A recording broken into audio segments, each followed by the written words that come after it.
신약성경 239쪽입니다. 로마서 1장 8절부터 17절까지의 말씀 우리 함께 보기를 원합니다.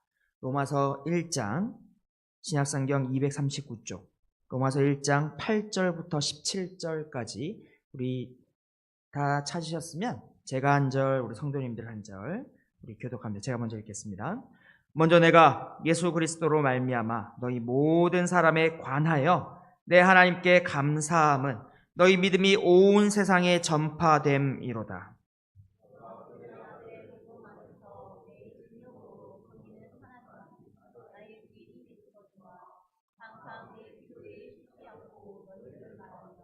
어떻게 하든지 이제 하나님의 뜻 안에서 너희에게로 나아갈 좋은 길 얻기를 구하노라.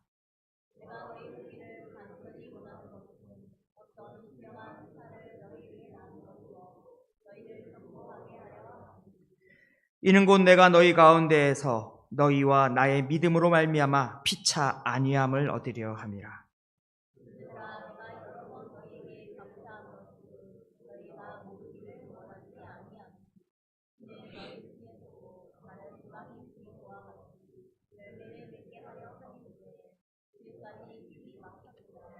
헬라인이나 야만인이나 지혜 있는 자나 어리석은 자에게 다 내가 빚진 자라.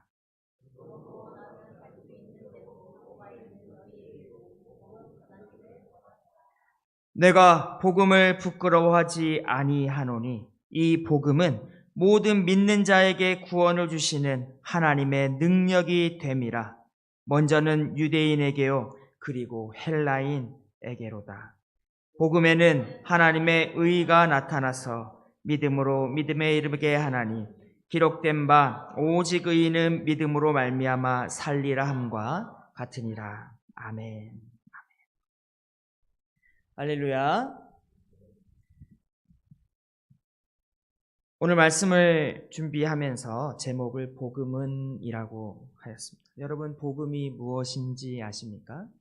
여러분 우리 믿는 자들이 정말 이렇게 건드려도 복음, 저렇게 건드려도 복음, 어찌 보면 우리에게 가장 중요한 그리고 가장 우리가 많이 들었던 단어 바로 그것이 복음이 아닌가 합니다. 여러분 그러나 이 복음을 또 설명하는 데 있어서는 조금 더 다른 문제가 있다라는 것입니다.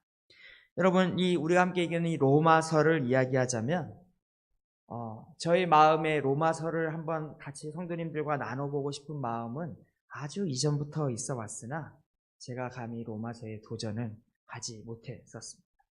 제가 이렇게 설교를 준비하면서 자료를 여러 목사님들의 설교를 좀 이렇게 참고하려고 듣는데 오죽하면 여러분 분당 우리 교회에 있는 이찬수 목사님께서 이 로마서를 설교하시면서 목사님이 나는 이 로마서를 설교하기 위해서 정말 나의 이 사역, 나의 목사로서의 목회자로서의 사역이 정말 최고조에 아주 내 수준이 절정에 이르렀을 때 그때쯤 내가 이 로마서를 하겠다라고 그분이 이렇게 말씀하시는 겁니다.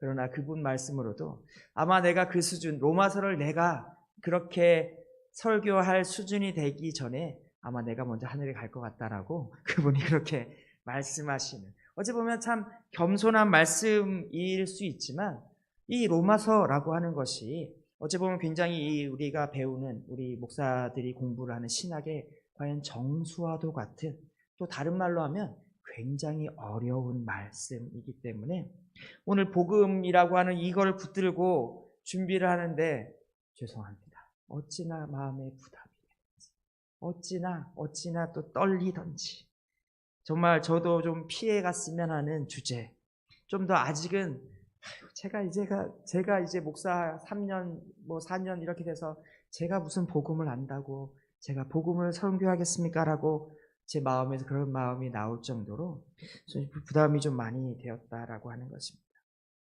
그러나 또 우리에게 주신 은혜를 따라서 우리 함께 나누어 보기를 원하며 또 바라기는 여러분들 우리 특히 여기 요즘에 이렇게 학생들이 많이 오면서 설교를 하면서 학생들에 대한 신경을 안 쓸 수가 없게 되는 것입니다. 우리 많이 들어본 여러분은 복음이 무엇이라고 생각합니까? 복음. 과연 복음이 무엇입니까? 여러분 복음이라고 하는 말에 처음 이제 구약에서는 사무엘하 18장에서 이 복음이라는 표현이 등장을 합니다. 사무엘하 18장 19절에 보니 사독의 아들 아히마아스가 이르되 청하건대 내가 빨리 왕에게 가서 여호와께서 왕의 원수 갚아주신 소식을 전하게 하소서라고 합니다. 그러자 20절에서 이 좋은 소식을 빨리 알리고 싶은 그 여호와스의 이 마음을, 그의 발을 요압이 붙잡습니다. 요압이 그에게 이르되 너는 오늘 소식을 전하는 자가 되지 말고 다른 날에 전할 것이니라. 왕의 아들이 죽었으니 내가 오늘 소식을 전하지 못하리라 라고 합니다. 여러분, 돌려 말한 것이 아닙니까? 분명 자기가 아히마아스가 전하고자 한 다윗 왕에게 소식을 전하고자 한 것은 하나님께서 도우사 당신을 괴롭게 하며 당신을 두렵게 하던 당신의 대적, 당신을 대신하여 왕이 되었노라고 자신만만하게 선언하였던 당신의 대적을 하나님께서 심판하셨습니다라고 하는 그 소식이었는데, 여러분, 실은 이 소식이 무슨 소식입니까? 다윗 왕의 아들, 반역을 저질렀던 다윗 왕의 아들 압살롬이 요압의 손에 죽임을 당한 바로 그 사건을 이야기하고 있는 것입니다. 아히마아스가 원수 갚아주신 소식을 좋은 소식이라고 말합니다. 이것을 히브리어로는 베쇼라라고 이렇게 하는 단어를 썼는데, 이 단어가 바로 우리가 신약에서 복음이라고 하는 그 표현의 그 원어, 히브리 원어가 되는 것입니다. 여러분, 이 말을 신약 시대에서는 이 단어를 이제 구약은 히브리어로 적어졌으니 베쇼라라고 했다면, 신약 시대에는 헬라어 그리고 약간의 아람어 이게 있는데, 죄송합니다. 구약이 이제 히브리어와 약간의 아람어, 그리고 신약은 헬라어로 쓰여졌는데 땀이 납니다. 그 헬라어로 쓰여진 단어가 바로 유앙겔리온이라고 하는, 이 영어로는 에반젤리컬, 우리가 복음주의라고 할 때, 복음 할 때 말하는 에반젤리즘, 이게 이 단어가 바로 여기서 나오는 것입니다. 여러분, 이 단어는 헬라어 단어입니다. 고대 그리스어라고 하는 것입니다. 그런데 지금 신약이 쓰여지던 그 당시는 이미 헬라 시대를 넘어 로마, 이제 로마 제국의 시대였지만, 여전히 이 헬라어 표현의 유앙겔리온은 누군지 들으면 이 복음을 전하기 위해, 주의 복음을 말하기 위해 그들이 새로 만든 그런 단어가 아니라, 이미 로마 사람들이라면, 로마의 제국을 살아가는 그 사람들이라면 누구든지 아는 그 단어로서 이 단어를 좋은 소식이라는 단어로 유앙겔리온을 썼다라고 하는 것입니다. 여러분, 우리가 잘 아는 사건 중에 하나, 기원전 490년경 마라톤 평원에서 전쟁이 벌어지지 않았습니까? 대군을 이끌고 쳐들어온 페르시아의 그 강대한 군대를 그리스가 잘 무장된 용맹한 병사들과 또 그 페르시아의 약점을 잘 공격하는 뛰어난 전술로 정말 훨씬 많은 수의 그 페르시아의 군대를 무찔러 이긴 대승을 거두었다라고 하는 것입니다. 이 소식을 전하기 위해서 전령이 몇 킬로? 42.195km. 그게 이제 그 길을 달려와 우리가 이겼습니다 하고 쓰러져 죽어서 그걸 기념하기 위해 지금의 마라톤이라는 경기가 있는 것이 아닙니까? 여러분, 그런데 그 전령이 말한 그것이 바로 이것입니다. 여기에 유앙겔리온이 있다. 우리가 승리했노라 라는 것입니다. 이 그리스 시대에 이미 유앙겔리온이라고 하는 이 단어가 복음, 좋은 소식이라는 의미를 가지고 쓰여져 왔다라고 하는 것입니다. 그리스 시민들에게 이제나 저제나 하고 소식을 기다리는 그리스 시민들에게 이것이야말로 정말 생명의 단비와도 같은, 그들에게 있어서 진정한 복음과도 같은 소식이 아닐 수 없었다는 것입니다. 그런데 또 로마 시대에 와서도 여전히 유앙겔리온이라고 하는 단어는 전쟁의 승리를, 우리가 승리했노라, 여기 유앙겔리온이 있노라, 승리의 소식이 여기 있노라 라고 하는 그 표현으로 사용되었습니다. 그러나 또 이 로마 시대에 와서 이 유앙겔리온이라고 하는 단어는 조금 다른 종류의 소식들을 함께 전하기 시작했다라는 것입니다. 여러분 기억해 주십시오. 아주 살짝 이 유앙겔리온이라고 하는 이 유앙겔리온 복음이 말하는 바가 조금 달라졌다라는 것입니다. 그것은 바로 황제에 대한 소식들을 전하는 표현으로서 이 복음 유앙겔리온이라고 하는 단어를 로마인들이 쓰기 시작하였다라고 하는 것입니다. 어떤 소식들이겠습니까? 새로운 황제가 태어났습니다. 여러분 유앙겔리온 좋은 소식입니다.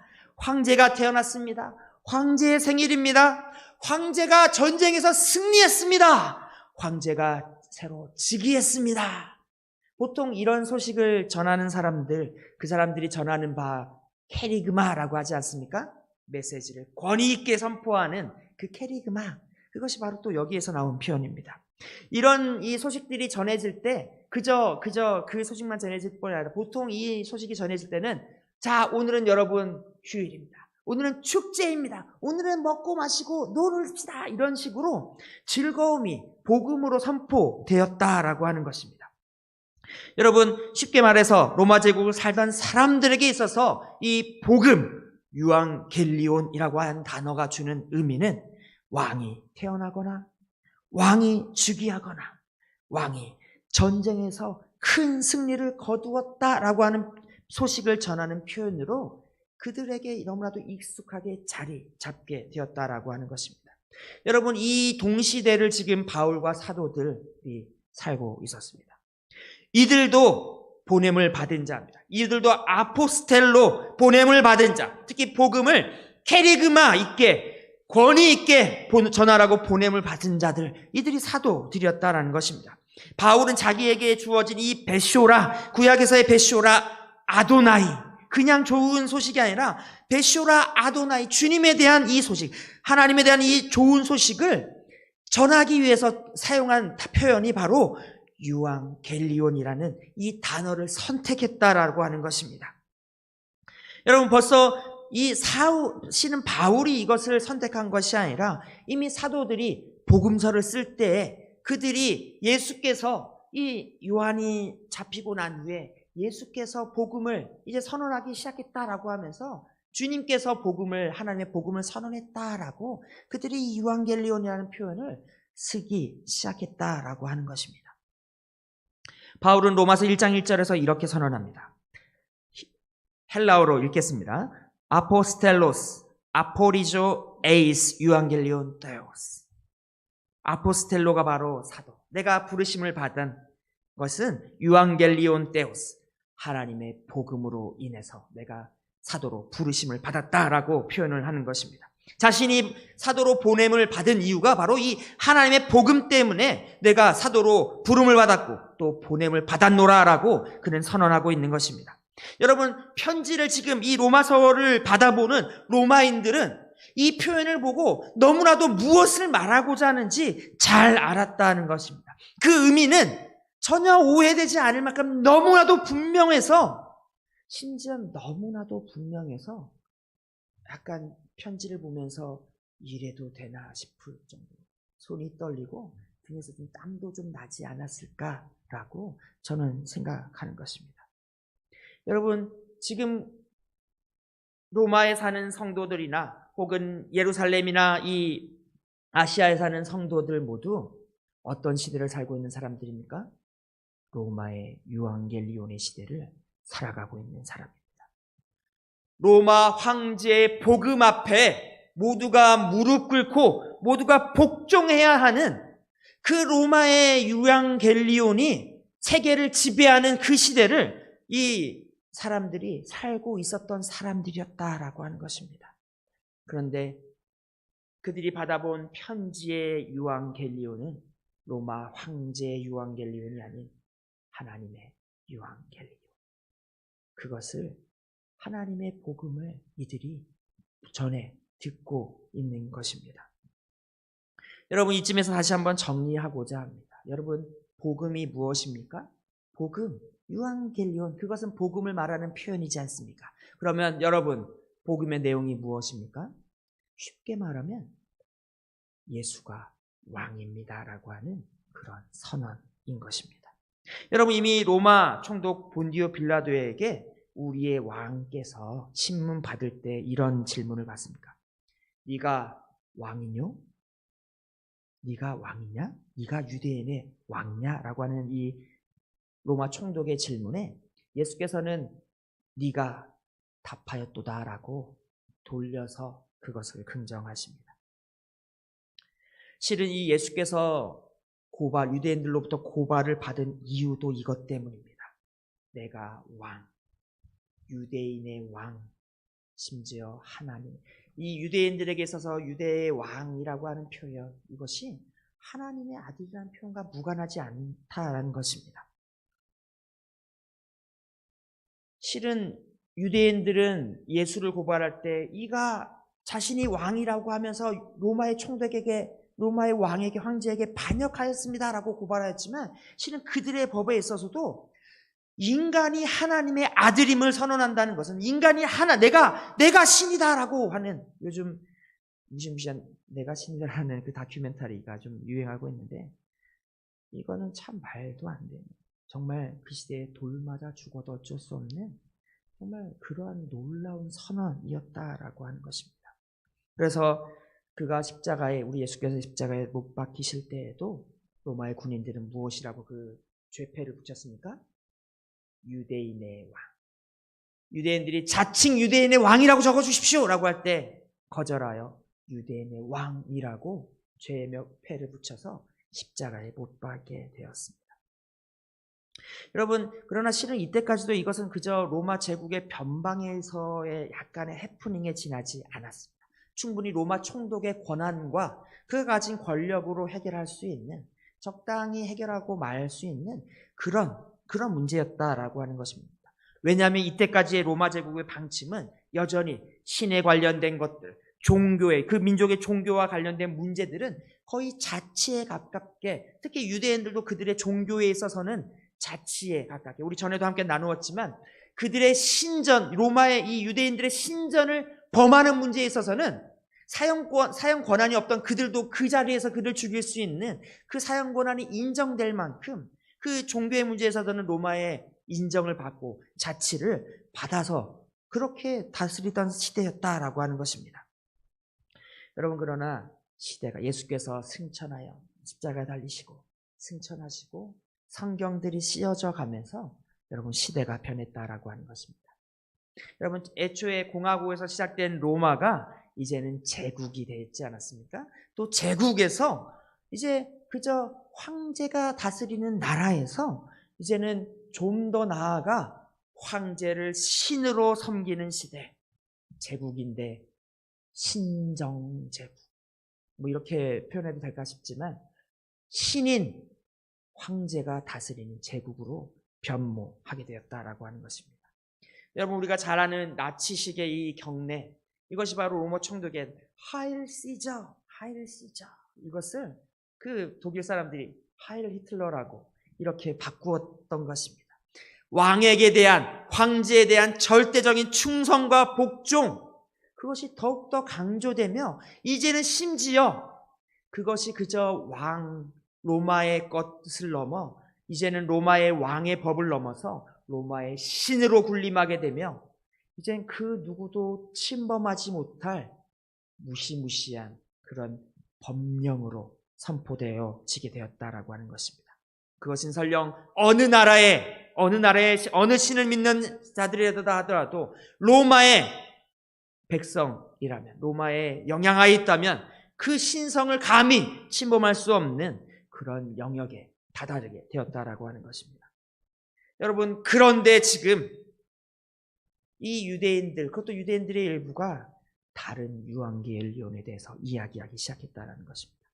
하나님의 복음, 예수 그리스도의 복음, 이전에는 그저 유대인의 왕이라고 하는 그저 국지적이고 지역적이며 어떤 한 민족에 국한된 그런 왕의 개념, 이것도 충분히 트집 잡으려면 얼마든지 트집 잡을 수 있었겠지만 그래도 여전히 지역의 문제에 불과하였는데, 여러분, 사도행전을 시대를 지나며 상황이 달라졌습니다.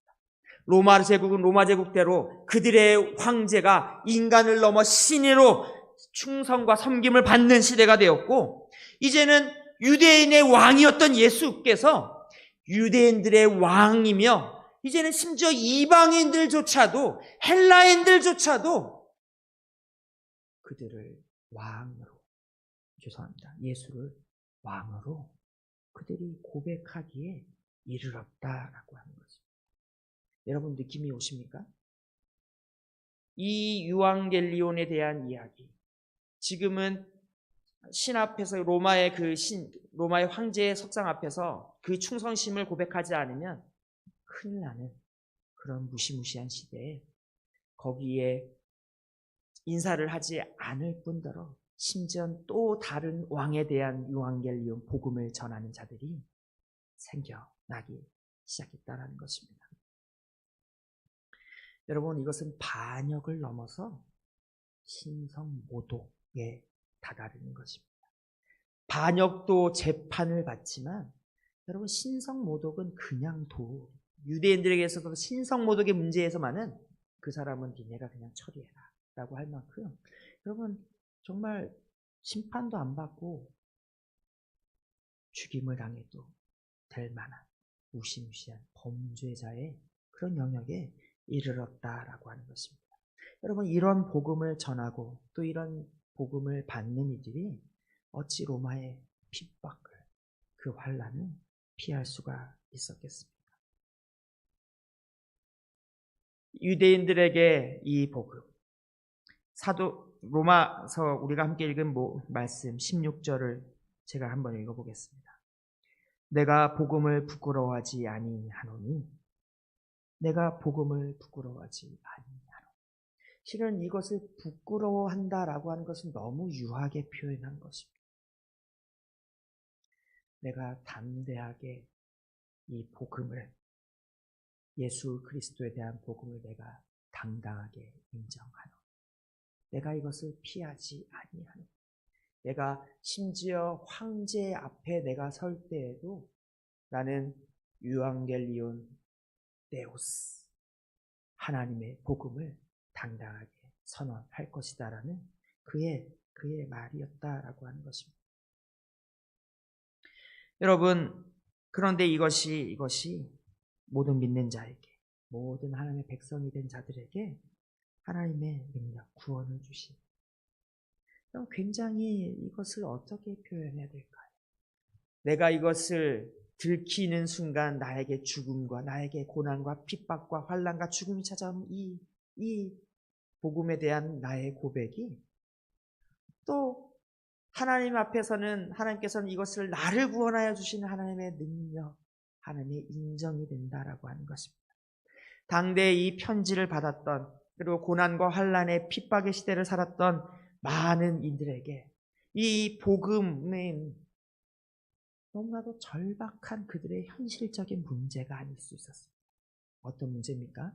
내가 살아가고 있는 이 땅과 이 환경, 이곳을 지배하고 있는 법은, 지배하고 있는 권력은 로마의 황제, 로마의 법. 감히 거절하면 아무것도, 나의 생명조차도 로마인들이 보는 앞에서 눈요깃감으로, 재미거리로 짐승 앞에서 찢겨나서 나가고 죽임을 당하고 자유와 모든 걸 잃어버리는 그런 무시무시한 그 복음이, 또 조금만 이렇게 돌려 내가 하늘을 바라보면 하나님께서는 이것으로 나에게 구원을 주신다라고 하는, 정말 어떻게 이것을 말해야 될지, 정말 죽음과 생명 그 사이에 아슬아슬하게 줄타기하며 그 가운데서 그럼에도 불구하고 은혜로 겨우 살아가고 있는 것 같은 그런 모습이 아닐까라고 합니다. 여러분, 오늘 살아가는 이 시대에 있어서 복음은 무엇입니까? 여러분, 무엇이 우리의 복음입니까? 여러분, 다시 말해서 오늘날 우리의 왕은, 우리를 다스리는 것은 무엇입니까?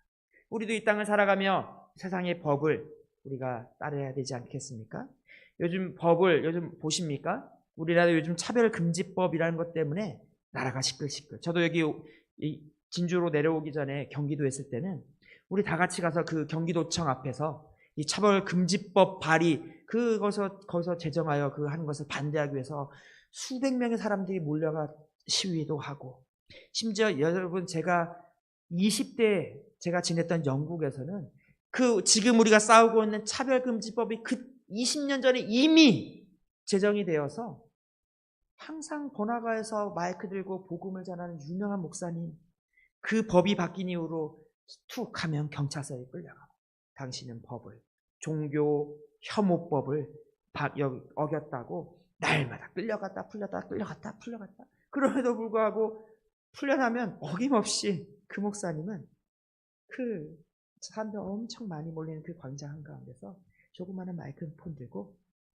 복음을 선언하는 그 모습, 그것이 우리가 봐왔다. 이미 영국은 오래전에, 그리고 요즘엔 미국도 그것 때문에 얼마 전에는 동성애인들의 그 케이크를 그리스도인 빵가게에서 우리는 동성애 결혼식을 축하하기 위한 케이크를 만들지 않겠다라는 것 때문에 법원에서 실랑이를 하고, 심지어 어디 시카고 이런 데서는 목사들의 설교문을 제출해라 라고 하는 말도 안 되는 그런 요구가 이어지고, 이것은 우리나라가 이 땅에 살아가면서 여전히 우리도 비슷한 싸움을 하고 있다라고 하는 것입니다. 요즘 우리를 다스리는, 우리 가운데 가장 강하게 드러나는 무엇입니까? 인권. 사람의 권리. 소수 약자를 차별하지 말라. 동성애를 차별하지 말라. 여러분, 진주에서는 안 그런 것 같은데 제주에 있는 제 조카는 학교에서 받아온 그 교육 유인물에, 학교에서 받아온 유인물에 아빠, 자녀가 있는 것들이 가장 건강하고 아름다운 가정의 모습이라면서 벌써 그것들이 초등학교 때는 우리 조카들을 보고 교육하라고 집으로 날라오는 시대를 우리는 살아가고 있습니다. 여러분, 정말 머지 않은 것 같습니다. 한편으로는 우리 그냥 이렇게 있어도 되나?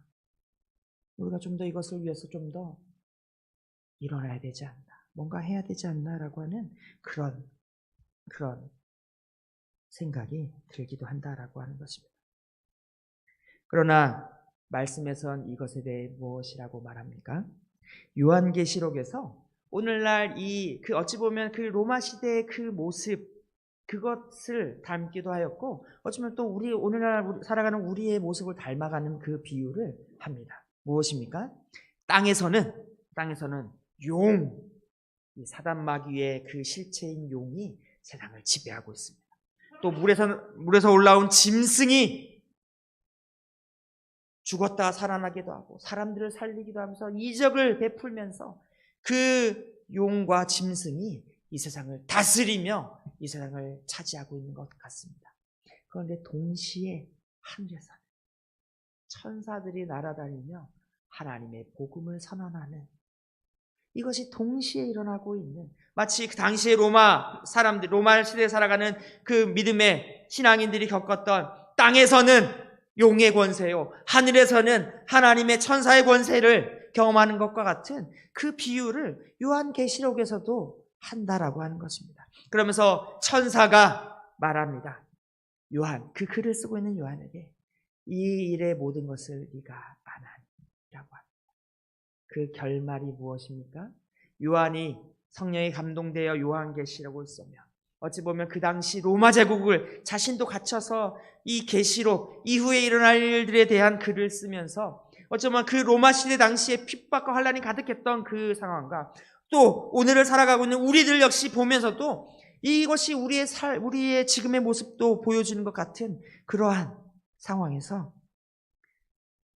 요한이 말하는 결론은 무엇입니까? 주님의 승리, 복음으로 인한 승리. 믿는 모든 자에게 그 믿음 때문에, 그 복음 때문에 고난을 당하고 환난을 당하고 핍박을 당하며 심지어 목숨을 잃기까지, 정말 이것 때문에 내 목숨을 잃을 것 같은, 이것 때문에 내가 지금 죽음을 당할 것 같은 두려움 가득한 그 복음이지만 그 복음으로 인하여 승리하는, 그 진실로 그 복음이 승리하는 모습. 여러분, 이것을 실은 요한계시록에서만이 아니라 이미 신약 복음서에서 이것은 주께서 보이셨던 것입니다. 여러분, 왜 이 유앙겔리온, 왜 이 복음이 여전히 이렇게 두렵고 이렇게 떨리고 이것 때문에 내가 이것 때문에 많은 어려움을 겪을 수 있으면서도 왜 여전히 이것들을 하라고 하면서 십자가에 달리지 않으셨습니까? 많은 이들이 그때 실망을 했습니다. 우리의 왕이 저 로마인의 십자가에 달려 죽는 그런 처참한 꼴. 정말 우리의 믿음과 우리의 모든 기계가 산산조각이 나버리는 것 같은 그러한 끔찍한 경험을 그들이 하였는데 예수께서는 3일 만에 살아나셨습니다. 예수께서는 3일 만에 살아나심으로 자신에 대한 하나님의 복음, 예수 그리스도의 복음이 승리할 것을, 이 세상과 심지어는 사망의 권세마저도 이겨내고 승리할 것을 그가 보여주셨기 때문에, 그가 자신의 삶을 통하여 하나님의 복음이 어떠한 것과 또한 자신의 죽으심과 부활하심으로 말미암아 이 복음이 어떤 결말을 가지고 올 것인지, 우리가 비록 이 믿음을 가지고 살아가는 이 땅에서 우리가 정말 주님과 함께 십자가에 달려 주님과 함께 고난을 받고 주님과 함께 죽는 것 같으나 우리의 결국은 그의 살아나심과 함께 주의 부활과 함께 살아난다라는 것은 실은 요한계시록에서 말하기 전에 주님께서 그의 부활을 통해 우리에게 분명히 보여주셨기 때문에, 그 겁 많고 그 연약하였던 제자들이 변하게 된 것, 물론 그것은 하나님의 영이, 성령이 그들 가운데 임했기 때문도 있지만 그들은 그 부활을 보았기 때문에, 그들이 전했던 바, 그들이 부름을 받았다라고 하는 하나님의 복음이 무엇입니까? 예수가 우리의 왕이시다. 예수가 부활하셨다. 예수가 승리하셨으며 믿는 자들이 결국은 승리할 것이다 라고 하는 그 선언은 이미 보여주시고 이미 확정하셨고 또 우리에게 약속하셨기 때문입니다. 여러분, 이 복음을 여러분 믿으십니까?